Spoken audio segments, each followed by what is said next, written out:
Hello and welcome to yet another video where I try to convince myself and everybody watching that the amount of Netflix that I watch is productive, because at least it enables me to become a YouTube Netflix connoisseur. My last Netflix video, which I uploaded a good few months ago now, has been really popular recently, so I figured you guys like this kind of content and I like making it because I like talking about TV. In this video I'm going to be talking about my top 5 Netflix original TV shows, but if you're not too fussed about whether they are Netflix originals, then you should also check out my previous Netflix video, which was called 5 Things to Binge Watch on Netflix in 2017 or something like that. I'll link it down below. But if it's Netflix originals you're looking for, you're in the right place. Also, don't forget to thumbs this video up if you would like more content like this. It just helps me to figure out what kind of stuff you guys like and what kind of stuff I should be making more of. So now that the admin's out of the way, I'm gonna get on with the list. First of all, I'm going to talk about the newest Netflix addition on this list. It was actually only released on the 11th of August 2017, so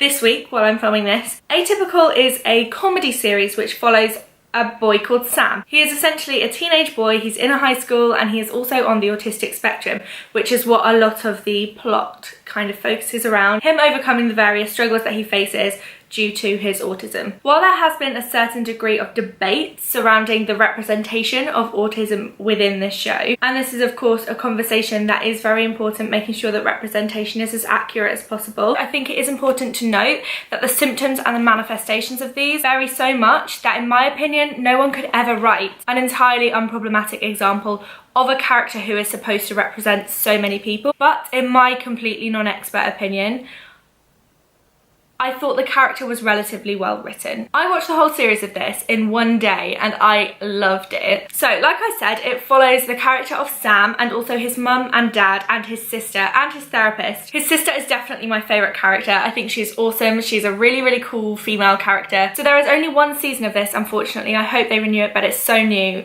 I haven't heard anything. The series explores themes of individuality and fitting in, family, romance, standing up for what you believe in, coming of age, and so much more. It's just a really good, kind of an easy watch series. Also, there are lots of facts about Antarctica and penguins, and I liked that. Next on my list is the OA. I'm watching this right now and I'm absolutely hooked. I've literally had to prise myself away from my screen to be able to sit here and film this video for you. So even though I don't know how it ends, I did just have to mention it. The OA, it's very mysterious. It has a kind of sci-fi vibe. I think it's comparable to 13, which was like a, not a sitcom, which was a drama that was by the BBC, I think, last year or the year before, and also How to Get Away with Murder. I think in kind of tone, they are very similar. So without giving anything away, the central character is a blind woman who everyone refers to as Prairie, but she goes missing and she comes back later with full sight and referring to herself as the OA. That all happens very quickly within the first episode. I haven't spoiled anything for you there. The episodes really vary in length from just over an hour to just under half an hour, which is a little bit disorientating, but to be honest, when you binge watch it like I do, it really doesn't make any difference whatsoever. And I think this is one of the benefits of watching Netflix original series. They're able to, rather than try and cramp everything into that 40-minute slot, they're able to make it as long or as short as the episode requires, which I think is really nice. So I don't want to give too much away, but it kind of explores near-death experiences and why they might happen. There are lots of twists and turns. It's kind of constant questions. It really keeps you on the edge of your seat.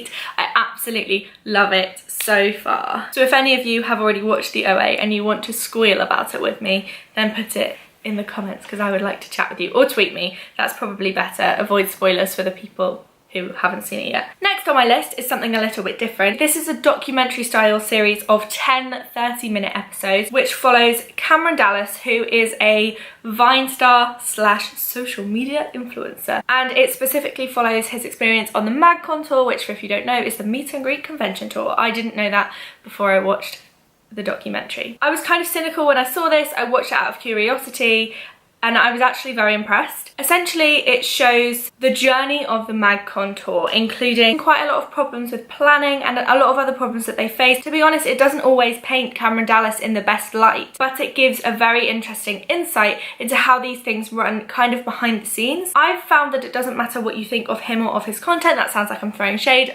I had no idea who he was before I watched this, but through watching the documentary, I definitely gained kind of respect for him as like an entrepreneur businessman. I think you have to have a fairly impressive business brain to pull off something like he achieved, and I assume continues to achieve. I don't know anything about him. I think undoubtedly YouTube and kind of social media culture is playing such a huge part in shaping our society. It's kind of unavoidable, and no matter the level of involvement or understanding that you currently have, I think that this documentary gives a really interesting insight. It's also just really good fun. The next show on the list was quite badly reviewed actually, which I just saw online. It has only 22% on Rotten Tomatoes, but this is my list and I liked it. So between stars Jeanette McCurdy, who will always be Sam from iCarly to me. It's set in a town called Pretty Lake, which is infected by a virus that kills everyone over the age of 21. So the kids are kind of all left to fend for themselves. The government quarantines everybody left.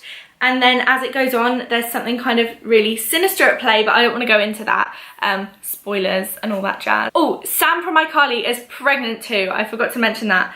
That's not a spoiler, you know it from the beginning. It's very Hunger Games-esque. It's not a particularly easy watch. It's quite traumatic actually, with quite a lot of death and bodies. So if you don't like that sort of thing, not that anyone likes that sort of thing, but you know what I mean. So if that's the sort of thing that you tend to avoid, I probably wouldn't recommend this one.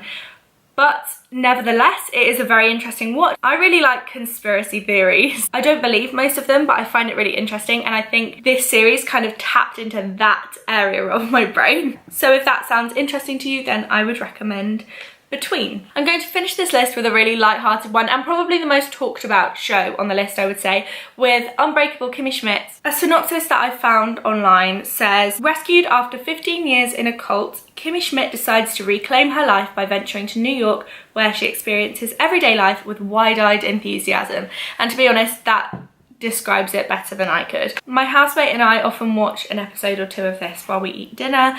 The third season has relatively recently come out, and that kind of sparked my interest again. I think I just overwatched, which is a shame because I really like this show. There are really likeable characters, and it's created by Tina Fey, which should tell you how hilarious it is from the off. Yeah, if you're looking for something really lighthearted and fun, I would really recommend Unbreakable Kimmy Schmidt. So I just want to do a few more honourable mentions in case none of those catch your eye. So the first three, Black Mirror, Riverdale and A Series of Unfortunate Events, the reason they're not on this list is because I included them in my previous Netflix video. If you would like to hear me talk about those a little bit more in length, then make sure you check that video out. My other honourable mentions include Jessica Jones, Gilmore Girls, A Year in the Life, Haters Back Off, Orphan Black and Orange is the New Black, but you've probably heard of those. And that's the end of the video. So thank you very much for watching this Netflix themed video. If you've found it helpful or you've enjoyed listening to me talk about TV, please hit thumbs up. Leave me a comment with what I should watch next, or if you've seen any of these shows, what you thought of them. Subscribe if you haven't already, and it's been lovely chatting with you, but I'm gonna go and watch the rest of the OA now.